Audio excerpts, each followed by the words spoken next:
c'est les marins. BFM Politique avec le président du Sénat, Gérard Larcher, qui est notre invité ce midi. Gérard Larcher, nous commençons cette émission évidemment avec les nouvelles sur le front sanitaire. Philippe Gaudin l'évoquait à l'instant dans son journal. Nous attendons sans doute pour la fin de journée une décision à Nice, une annonce du préfet des Alpes-Maritimes sur des mesures supplémentaires plus coercitives. Olivier Véran s'est rendu sur place hier. Il a annoncé que les choses allaient changer. Le reconfinement local, c'est a priori la piste envisagée dans une certaine mesure. Est-ce que c'est la bonne solution selon vous ? Vous vous souvenez, il y a 3 semaines, quand le président de la République a fait le pari de ne pas reconfiner au plan national, ça correspondait à ce que je ressentais pour mon pays, et c'était important, c'était une décision politique. Et je pense qu'il est important qu'il y ait une décision politique. Mais le Sénat, depuis des semaines et des semaines, dit que la réponse, elle doit aussi être territorialisée en fonction des nécessités sanitaires. Car naturellement, la nécessité sanitaire est quelque chose d'impérieux. C'est la demande des maires de Metz, de Dunkerque, celle du maire de Nice, et ça doit se faire dans le dialogue notamment entre les représentants de l'État sur le territoire et les élus sur le territoire. C'est ce qui se passe à Nice. Et c'est sans doute la première fois, avec un premier raté, souvenez-vous, c'était au mois de septembre, C'était les décisions à Marseille et Aix-en-Provence. Là, ça doit être le dialogue. C'est le fameux couple maire-préfet. Sauf que prendre la décision pour Nice peut entraîner des décisions ailleurs. Enfin, oui. Je veux dire que la décision qui pourrait advenir aujourd'hui, elle ne sera pas sans conséquences pour la suite de la gestion. Mais je souhaite qu'elle ait des conséquences. Nous demandons depuis des semaines et des semaines, nous avons même voté un amendement à l'unanimité du Sénat pour dire qu'une partie des réponses dans la loi d'urgence doivent être territorialisées. Bonjour Gérard Larcher. Est-ce que vous diriez que Emmanuel Macron a eu raison? Vous avez dit que vous l'avez plutôt soutenu après cette décision un peu contre tous les conseils scientifiques et autres. Mais est-ce que vous pensez que les Français, moralement, tiendraient le coup pour un 3e confinement? C'est un des sujets. On a le sujet, c'est Edwige Chevrillon, économique. On a le sujet sociétal. Et nous voyons bien la difficulté aujourd'hui à l'acceptabilité d'un certain nombre de mesures. En même temps, ces mesures, il ne s'agit pas d'opposer les générations, les jeunes et les aînés. Mais non. La solidarité intergénérationnelle, c'est ce qui fonde aussi notre système social. Mais je dois dire que si c'est nécessaire... Il est fragilisé en tous les cas en ce moment. Oui. Bien sûr, il est fragilisé. Ça fait 1 an que ça dure. Comment voulez-vous que ça ne soit pas fragilisé? Comment ne pas sentir des impatiences, des incompréhensions? Et c'est là où le dialogue territorial, le dialogue local est extrêmement important. Le maire de Rambouillet, cher Edwige Chevrillon, il peut faire comprendre des choses face à l'impatience vaccinale, face à la nécessité de respecter les gestes barrières dans le cœur de ville. Et c'est dans la proximité qu'on pourra résoudre une partie de ces angoisses. Alors, proximité, vous parlez justement de réponses territorialisées. Alors, on le voit, hein, les plateaux restent très hauts, mais il y a un petit sujet qui est en train de monter ces derniers jours, avec le rallongement des jours et puis les beaux jours qui arrivent aussi. C'est la question, pourquoi pas, de prolonger le couvre-feu, peut-être revenir à un couvre-feu à 20h. Est-ce que, notamment dans les zones rurales, en campagne, où il y a moins de densité de population, c'est une question qui est pertinente aujourd'hui, qu'il faudrait se poser? C'est une question qui mérite d'être posée, mais attention à cette forme d'égalitarisme si chère à notre pays. Il faut manier ces concepts-là après des analyses sérieuses sur le territoire, dans lequel il ne faut pas oublier l'exigence sanitaire. Mais tout reste fragile. C'est une question qu'il faut poser. Tant que nous n'aurons pas un niveau de vaccination suffisant. Justement, la vaccination, vous l'avez vu, j'imagine, Israël commence à déconfiner aujourd'hui, après avoir vacciné la moitié de sa population, et va mettre en place un passeport vaccinal. Est-ce que c'est le chemin qu'il faut suivre, selon vous? Le chemin, en tous les cas, il y a un engagement du président de la République, c'est que tous ceux qui le souhaiteront, et je souhaite qu'il y en ait un maximum à le souhaiter, car la vaccination, c'est, à côté des gestes sanitaires prophylactiques, la véritable solution aujourd'hui. Eh bien, Israël a commencé plus tôt, massivement. C'est le cas aussi maintenant des États-Unis, du Royaume-Uni. Nous avons commencé plus tard, lentement. Il a fallu, souvenez-vous, simplifier, accélérer, amplifier. Si j'avais été l'invité début janvier, vous m'auriez posé la question, mais pourquoi on va si lentement dans notre pays? Il n'y a à aujourd'hui que moins de 3% de la population française qui a reçu les 2 vaccins. C'est pour ça que je parlais de cette attente, de cette impatience. J'espère que l'engagement qui a été donné par le président de la République sera tenu. On va reparler dans quelques instants avec mes camarades des délais de production, des négociations au niveau européen, etc. Mais est-ce que la stratégie est la bonne? C'est-à-dire les cibles qui sont vaccinées. Vous parlez d'Israël, nous échangeons au sujet d'Israël. 4,5 millions de personnes sur 9 millions d'habitants. C'est un pays qui est beaucoup plus petit que le nôtre. Les États-Unis qui ont une stratégie différente. 15 millions de Britanniques vaccinés. Est-ce qu'il faut élargir? Est-ce qu'il faut moins segmenter? Est-ce que vous avez une opinion là-dessus? Écoutez, la Haute Autorité de Santé a défini une programmation. Nous sommes entrés dans cette programmation. Le changement de stratégie ne m'apparaîtrait pas, mais à moins qu'on m'apporte les éléments scientifiques. Vous savez, même si c'est lointain, j'ai une formation biologique. Vous êtes vétérinaire. Et j'ai connu beaucoup d'épidémies d'origine animale, qui sont d'ailleurs des modèles qui inspirent aujourd'hui. Et si le modèle scientifique venait à évoluer, pourquoi pas, mais je pense qu'il faut s'en tenir à la décision de la Haute Autorité de Santé. Et sur la question du passeport vaccinal? Attention à ce mot-là. D'abord, est-ce que c'est pas un débat anticipé? Oui, je rappelle on n'est que pas encore suffisamment vacciné pour poser la question du passeport. Que la première injection de vaccin, on est à moins de 5%. On adore les débats dans ce pays. Alors, il y a l'OMS, il y a les transports aériens, ceci existe déjà. Attention aux discriminations. Nous verrons le moment venu. Si c'est un outil supplémentaire, je suis assez méfiant parce que, étymologiquement, le passeport, c'est un frein à la liberté de circulation. Sauf qu'il peut y avoir des applications concrètes, et pour revenir au début de nos échanges, nous parlions des Alpes-Maritimes, vous appelez de vos voeux une territorialisation des confinements, il faudra bien poser des règles et avoir des moyens de contrôle. Quelqu'un qui habite à Nice, qui se rend pour son travail à Monaco, il n'est plus dans le même pays, il emprunte des transports, ce sera la même chose pour la Moselle avec les transfrontaliers. Ça n'est pas simple à mettre en place. Non, c'est complexe à mettre en place. Mais si on veut que ça marche, il faut le mettre en place avec les réalités territoriales. Et c'est là aussi où le représentant de l'État est essentiel dans son dialogue avec les élus, parce que vous citiez Monaco, vous savez bien que les règles ne sont pas les mêmes. Jusqu'il y a peu, les restaurants étaient ouverts à Monaco, ils ne l'étaient pas à quelques kilomètres. Donc c'est la réalité territoriale qu'il faut prendre à bras-le-corps. Est-ce que vous diriez, Gérard Larcher, qu'on a été un petit peu naïf dans cette séquence? Ursula von der Leyen, il y a une semaine encore, il faut rappeler qu'elle a quand même été très soutenue par Emmanuel Macron et Angela Merkel depuis le début de la crise, reconnaissait elle-même, elle faisait son mea culpa en disant qu'elle avait peut-être mal anticipé dans la capacité des laboratoires à produire en mars, et puis surtout à livrer les vaccins.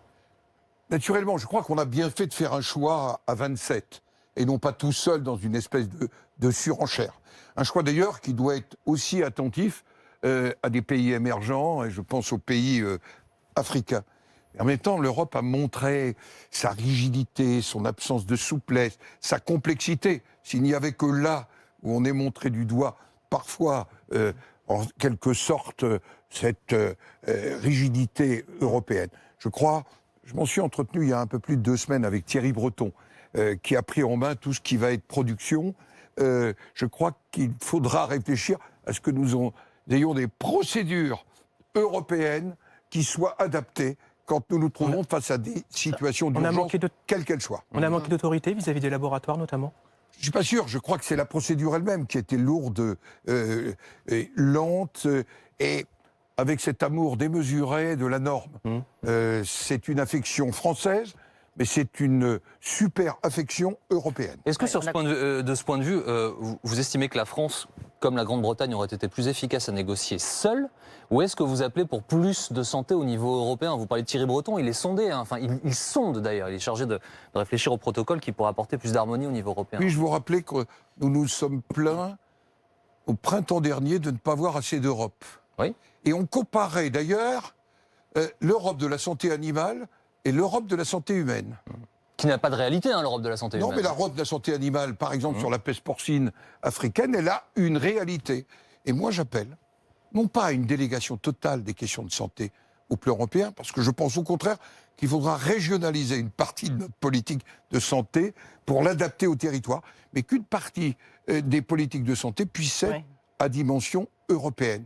Si nous n'avions pas eu sur l'Europe, le tour de Edwige Chevrillon, la Banque Centrale Européenne, nous serions dans une situation singulière financièrement aujourd'hui. Donc, ne jetons pas l'Europe avec les difficultés. Je crois que c'était un bon choix. Malheureusement, l'Europe a fait preuve d'une absence de souplesse et peut-être de détermination. Mais j'ai l'impression que les choses ont changé.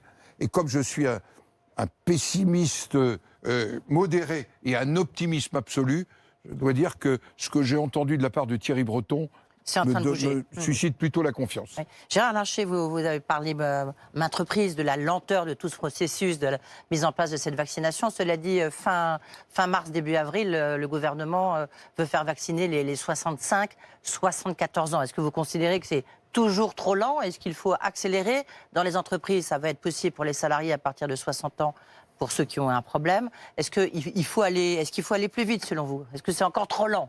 C'est un vrai sujet, les 65-75 ans, parce que c'est une population plus fragile que les moins de 50 ans, qui est plus exposée, parfois avec ainsi va la vie, avec des comorbidités, comme on dit, plus importantes.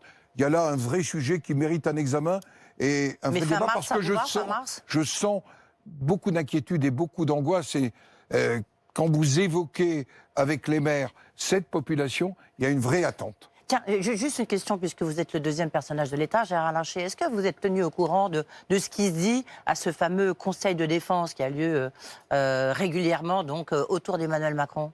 Non, pas du tout. Il n'y a pas de transparence, parce qu'on n'est pas sur des questions militaires. Hein. Pas du tout. D'ailleurs, le Conseil de défense, c'est une espèce de structure qui existait pour la défense, qui est devenue une affaire sanitaire, et qui n'est pas sans poser un certain nombre d'interrogations. Quelle est sa place par rapport au Conseil du ministre? Quel est le dialogue qu'on peut avoir? Nous avions retrouvé les chemins d'un dialogue au cours de l'année 2020.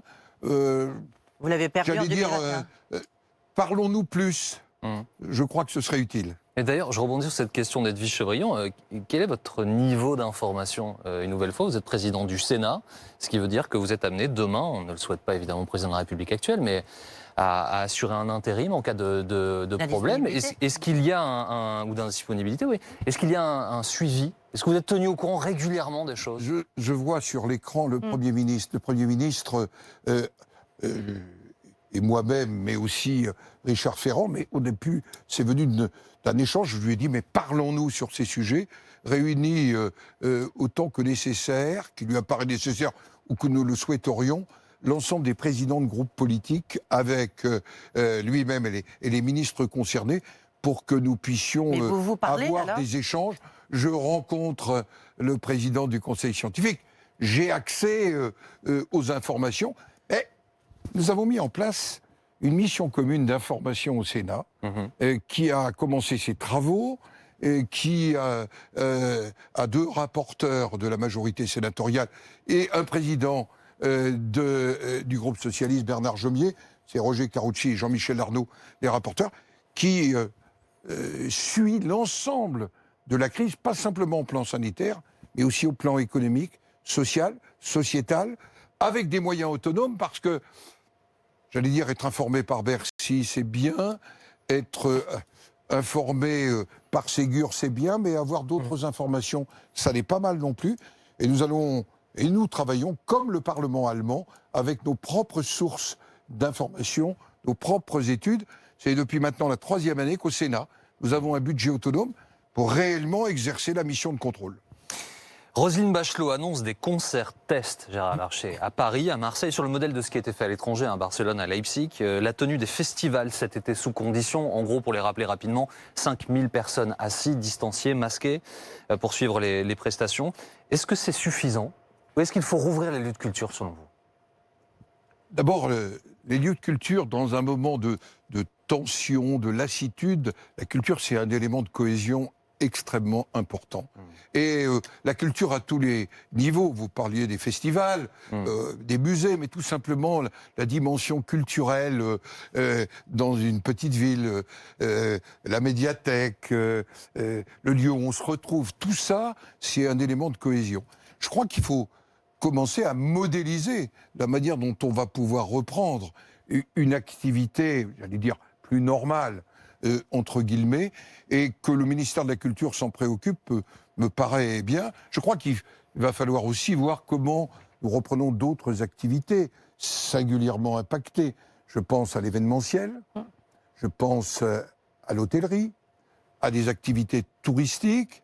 Je crois qu'il faut maintenant construire les modèles. C'est d'ailleurs un des premiers sujets de notre mission commune d'information, qui va rendre une première audition début mars sur comment faire revivre la culture dans un contexte de pandémie qui n'est pas achevé. Mais se dire maintenant il faut commencer à modéliser, c'est pas un peu tard, ça fait 1 an, vous l'avez rappelé, 1 an que l'épidémie a commencé. Et vous entendez par ailleurs, puisque vous citez souvent les élus locaux, vous avez vu des élus locaux, vous les entendez, qui disent pardon, mais je ne comprends pas comment mon exposition n'a pas lieu d'être dans un musée qui a de l'espace et où on peut la voir dans un centre commercial à 100 mètres de là. C'est là, il va falloir, j'allais dire, qu'il y ait le dialogue indispensable. Gérard Larcher, on va quand même parler d'économie parce que tout ça, on voit bien que ça coûte très cher sur le plan de la santé, évidemment, sur le plan de la culture, sur le plan des entreprises, des salariés. On va bientôt fêter, entre guillemets, les 1 an du quoi qu'il en coûte. Ça sera le 12 mars. On s'en souvient des propos du président de la République. Est-ce que vous dites pas, il y a un moment, vu l'addition qui doit maintenant, je sais pas, être au-delà de 230 milliards, quelque chose comme ça, est-ce que vous dites pas qu'il y a un moment, il faut commencer, je dis bien commencer, à débrancher la perfusion économique? D'abord, le quoi qu'il en coûte, ça ne peut pas être un mode de vie éternel.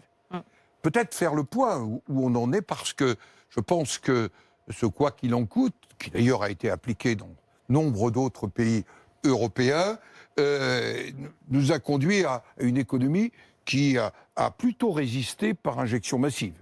On a certes une baisse du produit intérieur brut de 8,3%, on a une dette qui est passé de 100 à 120% du produit intérieur brut. On est quand même à 2680 milliards pour l'année. On a des déficits des comptes sociaux à 72 milliards, retraite, chômage, santé. Et puis, on a mis 28 milliards pour le chômage partiel. Vous voyez bien, pour un ancien ministre du Travail, mais ça a été, j'allais dire, indispensable.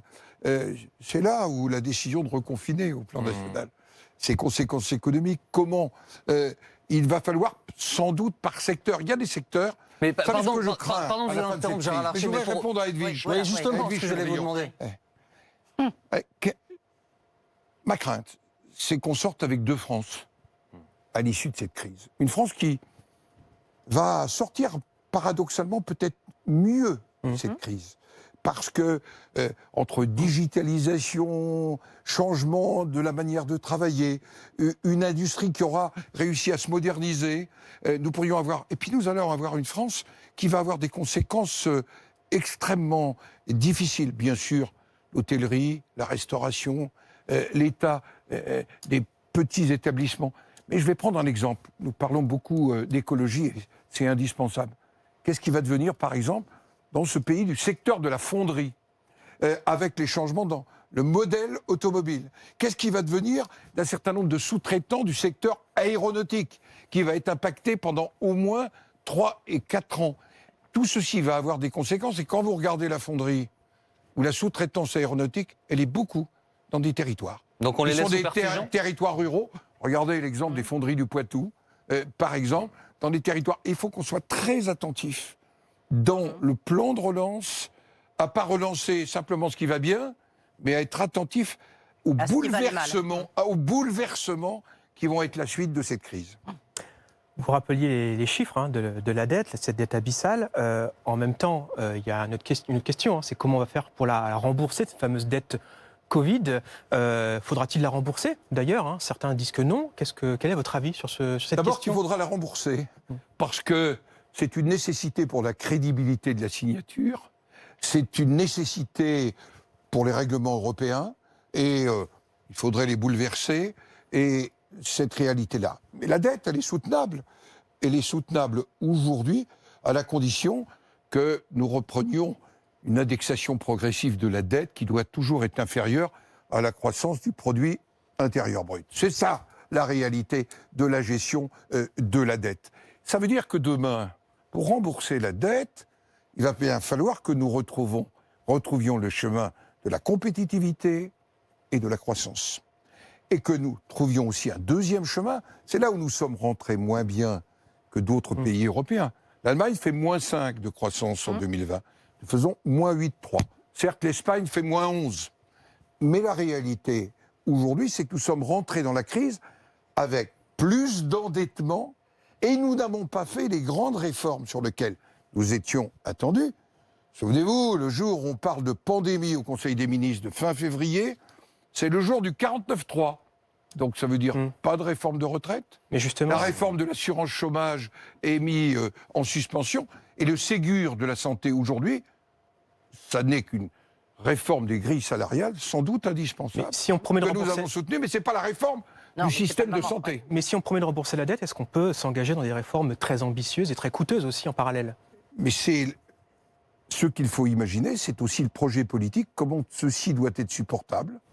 Mais nous ne pouvons pas obérer l'avenir et la responsabilité des générations à venir si nous ne regardons pas cette réalité de la dette en face et en faisant croire de manière populiste qu'on pourrait oublier de la rembourser. Gérard Larcher, très, très rapidement, même si on pourrait passer une émission, bien sûr, sur ce sujet, la réforme des retraites, c'est une manière, je veux dire, de baisser la dette de l'État. Vous êtes pour une réforme des retraites avant 2022 ou pas?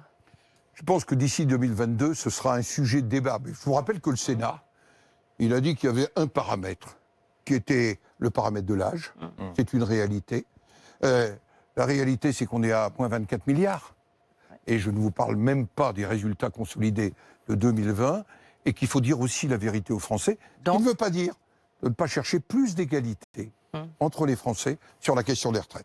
Juste avant qu'on marque une courte pause, j'ai lu que vous étiez testé 46 fois. Non, 49 là aujourd'hui. 49 aujourd'hui.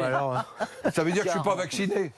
Bah alors oui, c'est la question que j'allais vous poser dans la foulée. Vous n'êtes pas Pourquoi vacciné. 49 fois, mais par respect vis-à-vis des gens que je reçois, que je rencontre. Il se trouve que dans mes fonctions de président du Sénat, je suis amené à rencontrer au vous n'êtes pas quotidien en télétravail, pas simplement mes collègues. J'ai une obligation de devoir vous dire que Mais dans ce mes serait pas naseaux, 49 fois, ça soit d'un agrément absolu.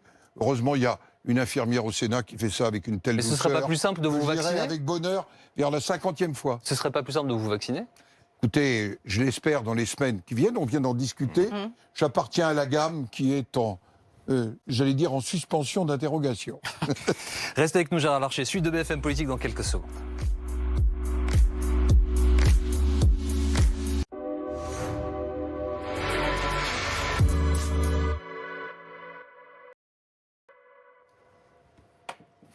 Suite de BFM Politique avec le président du Sénat, Gérard Larcher, qui est notre invité. Olivier, nous poursuivons cette émission avec la polémique du jour. Et oui, même de la semaine, Ouais. avec ces propos qui ont été tenus par Frédérique Vidal, la ministre de l'Enseignement supérieur et de la Recherche, qui a dit il y a une semaine que la société, et particulièrement le milieu universitaire, était gangréné par l'islamo-gauchisme. Ça a suscité beaucoup de réactions. Elle a annoncé en milieu de semaine l'ouverture d'une enquête, d'une étude. Elle l'a d'ailleurs confirmé ce matin dans les colonnes du journal du dimanche. Alors, l'extrême gauche et la gauche hurlent au loup, le Rassemblement national et une partie de la droite appuient en partie ces propos. Et le président de la République dit qu'on aurait pu se passer de cette polémique. Et vous, qu'est-ce que vous en pensez? Qu'on ne peut pas être éternellement dans le déni. Quand, au mois d'octobre 2020, 100 universitaires, parmi lesquels Marcel Gauchet, Pascal Perrineau et d'autres, disent que ça fait des ravages à l'université. Quand on a constaté qu'on ne pouvait pas jouer une pièce d'Eschyle, Les Suppliantes.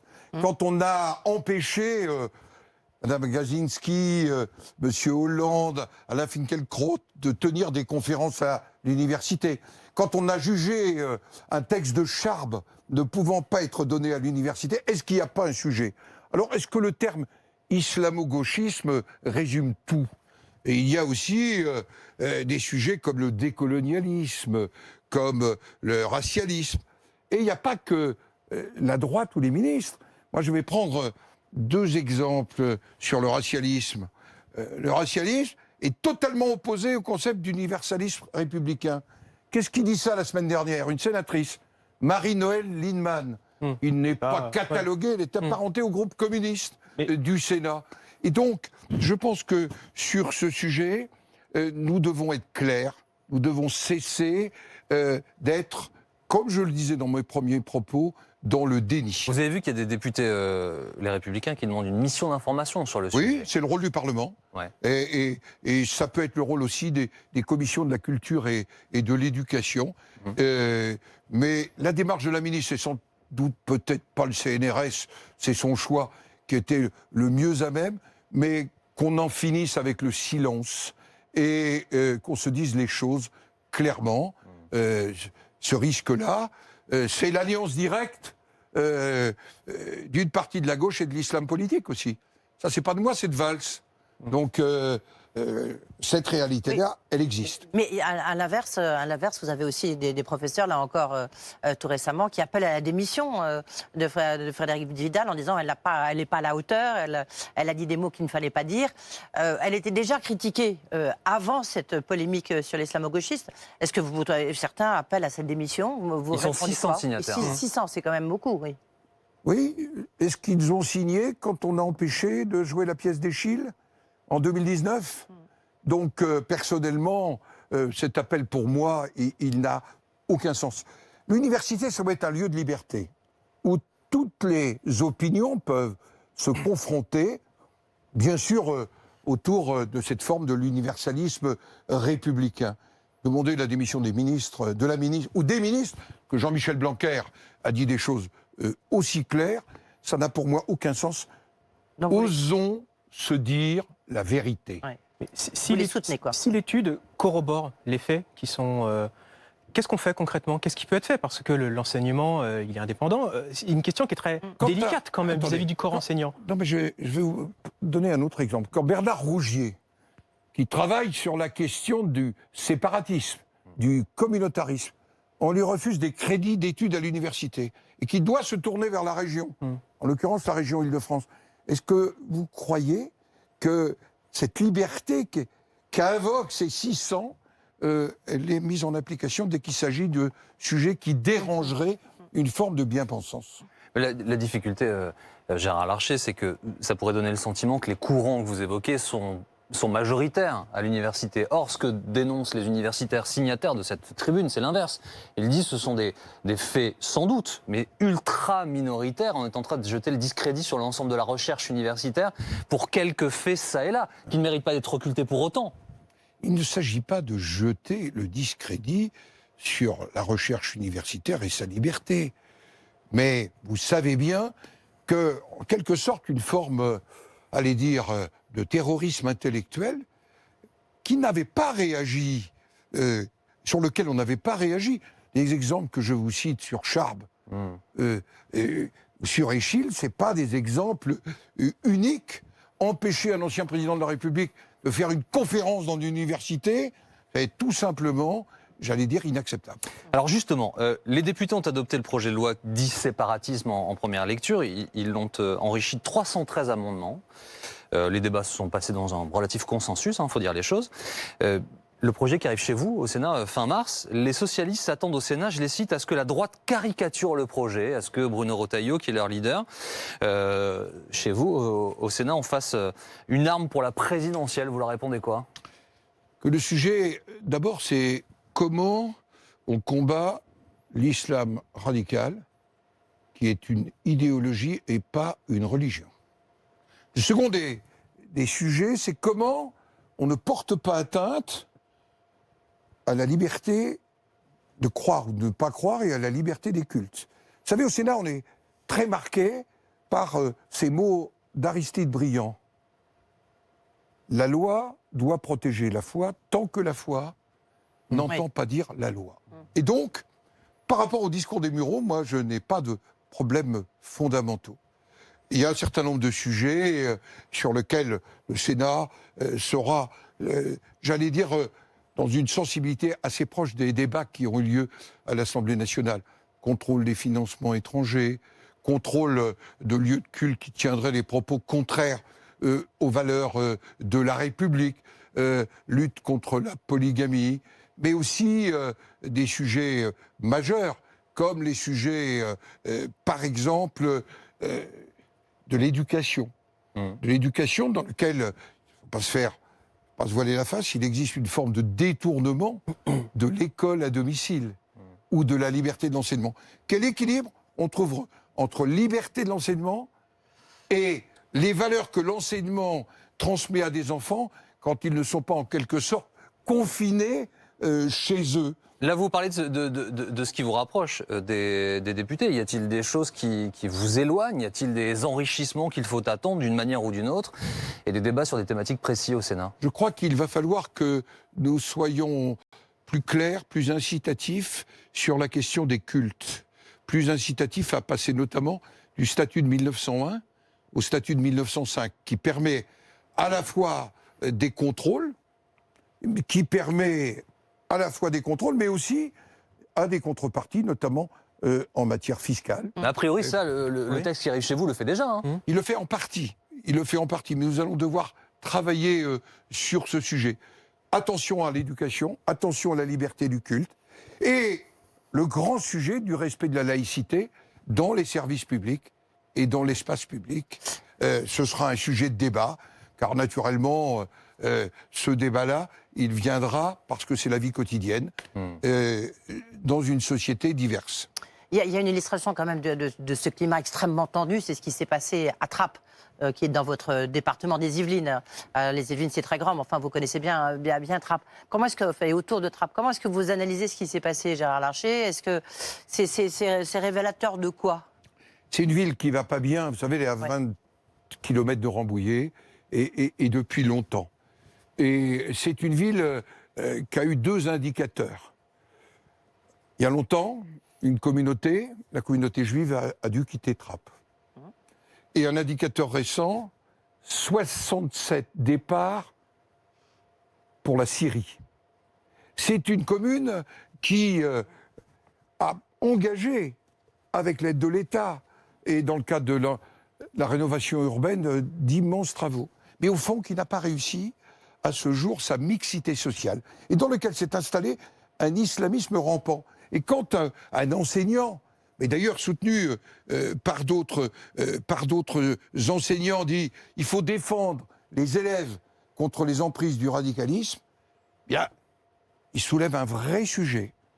Une majorité des habitants de Trappes, ils ont envie de vivre dans la République. Mais donc le préfet, il a mal choisi son camp, le préfet? Non, il n'avait pas à choisir son camp, parce que le préfet n'est pas d'un camp par rapport à un autre. Le maire, il a eu tort d'aller distribuer des tracts dans l'enceinte du lycée.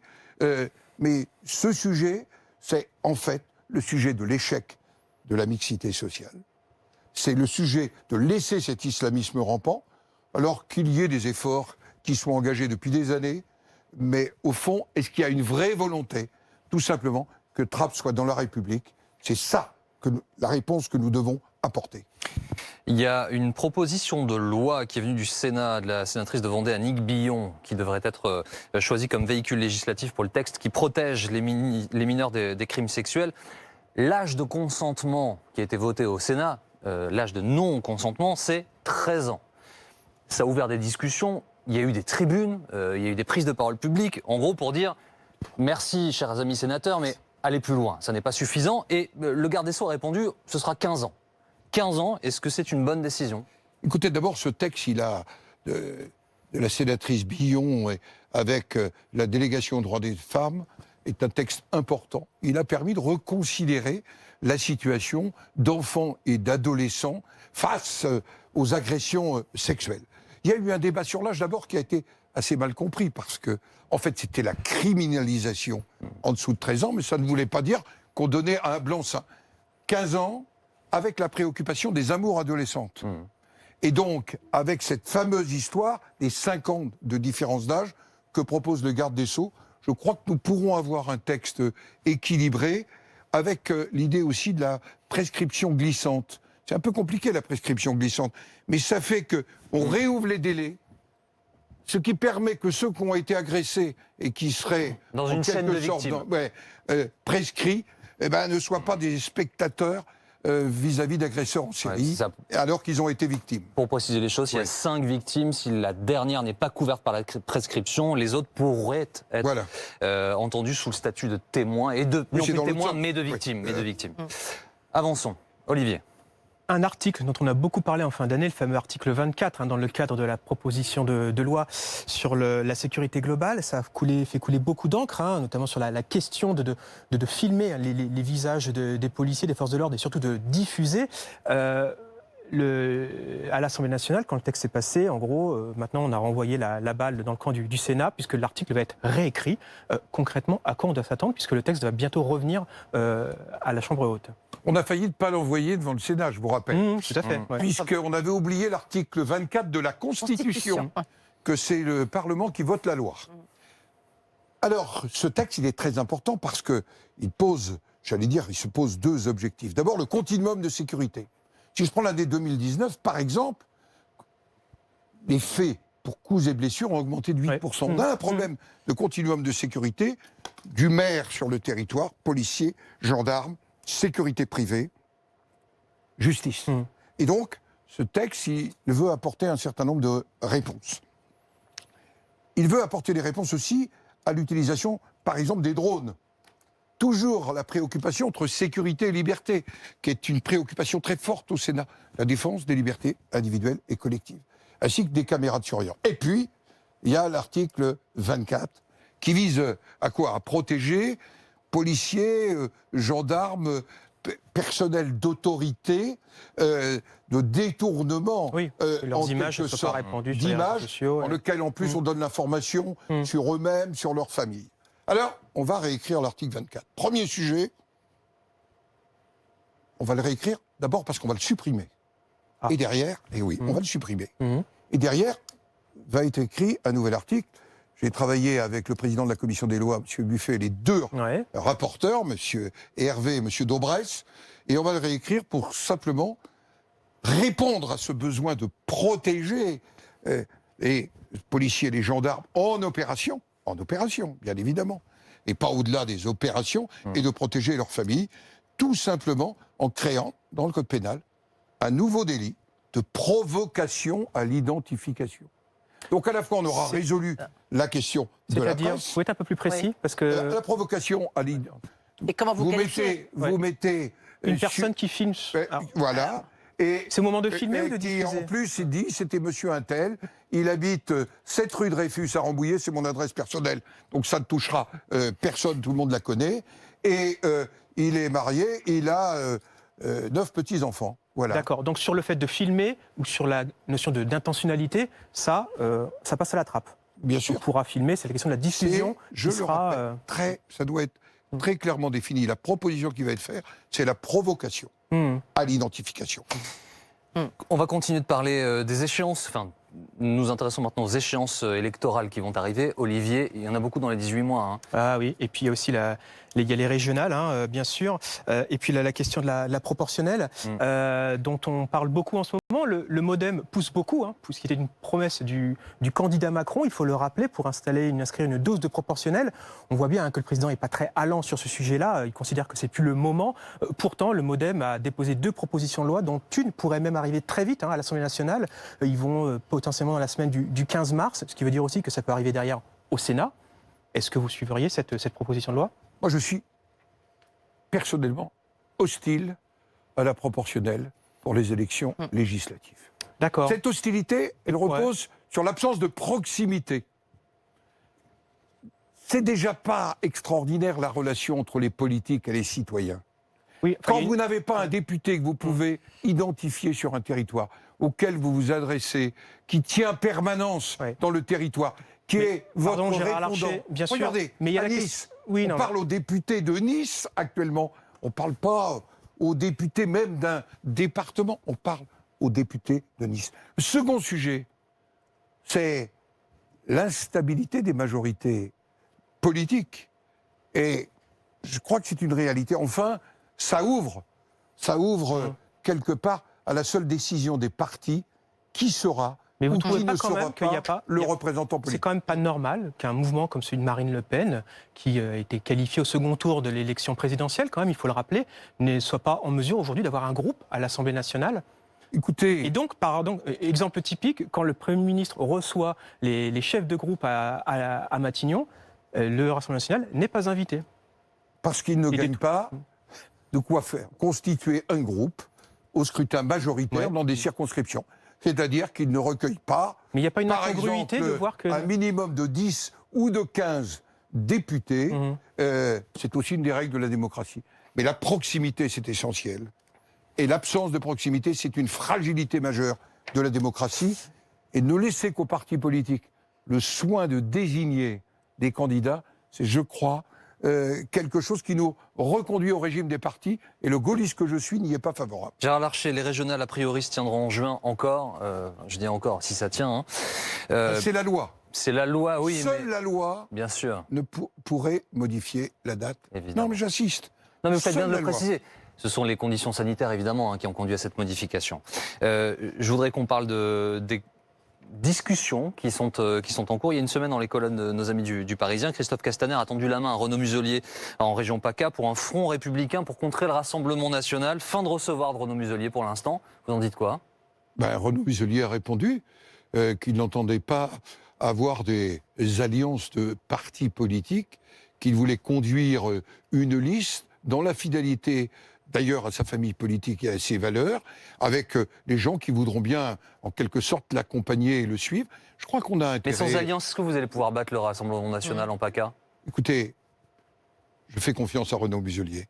Il a été quelqu'un d'extrêmement actif pendant cette période. Quand on voit comment il a changé sur des sujets aussi importants que la question environnementale.